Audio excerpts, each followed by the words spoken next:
And hello everybody, you're welcome back again to the Reggae Appreciation Society. It's popularly said that pressure makes diamonds, and nothing could be more accurate than this when you examine the greatest creation of arguably Jamaica's greatest vocal harmony group in the phenomenal Mighty Diamonds. It's universally agreed that the 1970s were the absolute peak of the roots reggae era, an epoch that's literally overflowing with classics from the genre's biggest icons, including Bob Marley and the Burning Spear. But amidst the wonderful art and music created in those times, Jamaica was embroiled in political chaos and violence between the country's two main political parties in the PNP and the JLP. By the middle of that decade, a dark cloud of disillusionment had descended upon the country as political party enforcers carved Kingston up into garrisons, and economic hardships would amplify social tensions. And it was amidst all these problems that some of the most unforgettable sounds would be born, powered, and fired up by a Rastafarian engine of spiritual and social consciousness.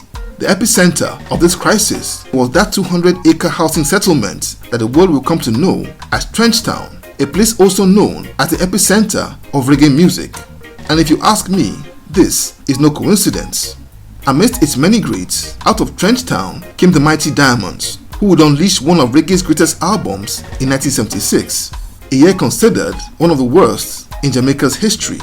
That 10-track masterpiece was a perfect storm of that trio's thrilling vocals, the island's best studio, and an almost superhuman backing band that was led by a young and hungry Sly Dunbar and Robbie Shakespeare, all working in tandem to create one of the most beloved bodies of music to emerge from Jamaica. Let's take a look at how Jamaica's 1976 crisis inspired the Mighty Diamonds' Right Time album. So now this story begins in 1969 when two friends named Donald Tabby Shaw and Fitzroy Bunny Simpson reconnected in Trenchtown a few years after leaving high school. Tabby had since trained as a welder and Bunny as a carpenter, but they were both aspiring musicians and in no time began to sing as a duo, honing their crafts on the streets of Trenchtown. As fate would have it, another of their high school mates named Lloyd George Ferguson, who also lived in Trenchtown, stumbled upon them while singing on a street corner one evening. He had since leaving high school served in the army and the police force, but was a gifted singer, songwriter, and guitarist. They formed a trio called the Limelights and began to rehearse regularly at Bunny's mother's home, and would soon become known as the Mighty Diamonds. After Bunny's mom walked in on them one day rehearsing and remarked that they were fabulous, just like diamonds.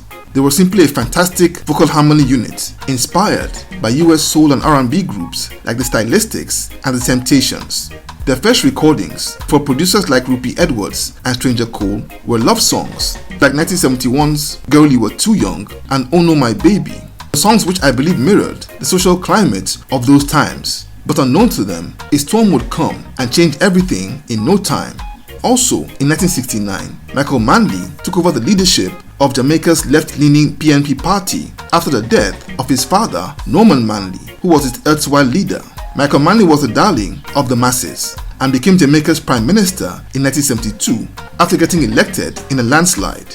He was a left-leaning politician that favored socialism, and it led to a sharp divide with the other party in the JLP that was right-leaning and favored capitalism. By 1975, the tension between both parties had reached an all-time high, and both sides began to arm the supporters, who then used their weapons to create party garrison strongholds.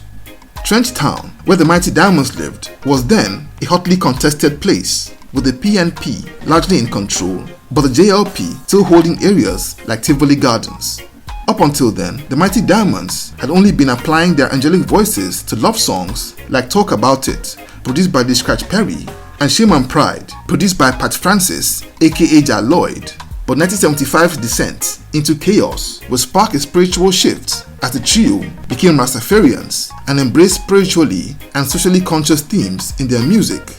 It was around that time that Ja Lloyd introduced them to Jojo Hukim, chief producer and part owner of the then upcoming Channel 1 studios, and the first song they released for Channel 1, that was titled Country Living, became a hit in Jamaica, and in no time they began to write the songs that would make up their debut album. And not long after, Channel 1 studios would link up with Richard Branson's Virgin Records, that soon signed the trio on a record deal in that same year. In 1975, Channel 1 was the most futuristic studio in the entire Caribbean, with state-of-the-art equipment, most notably a 16-track recorder. And their gadgets aside, they also had a super in-house backing band called the Revolutionaries that featured a then young and sizzling Sly and Robbie. Sly in particular had just formulated a drumming style called rockers that would soon change the sound of reggae music. And the Mighty Diamonds project was the first time it would be unleashed. Now combine all these factors with the trio's angelic and incredible vocals, now fired up by a revolutionary outlook, and what you get is an all-time roots classic. The album title track, Right Time, leaves you quickly with no doubts about its Rastafarian foundation and the tough times that trio were living in and feeling. Natty Dread will never run away. Marcus Garvey prophesied say the man go find himself against the wall, but when the right time comes, some of you charge for treason. The second track, Why Me Black Brother Why, was a sorrowful 3 minutes lamentation about the terrible violence that was claiming lives around them in Kingston.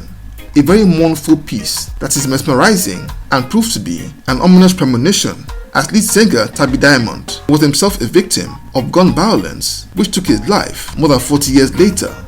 The third track, Shame and Pride, is the only non-conscious song on that album, and I can bet was put there on the insistence of Richard Branson to appeal to UK audiences.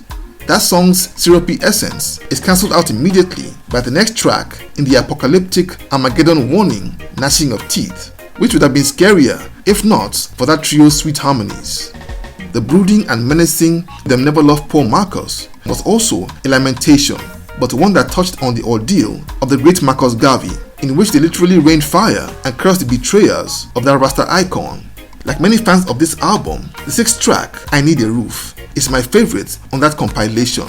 This song is, I believe, their most popular and most beloved track, with its simple but endearing and deeply significant lyrics that resonate with everyone that listens to it. I need a roof over my head, with bread on my table, with love in my heart, and love, oh love, for everyone. I mean to say, who doesn't want a place to call their own? I guess we all do. Tabby Diamond's heart-wrenching, aching voice with his beautiful lyrics in that song conveyed the reality of the poverty and housing crisis that was plaguing the underclass of Jamaican society in those dark days.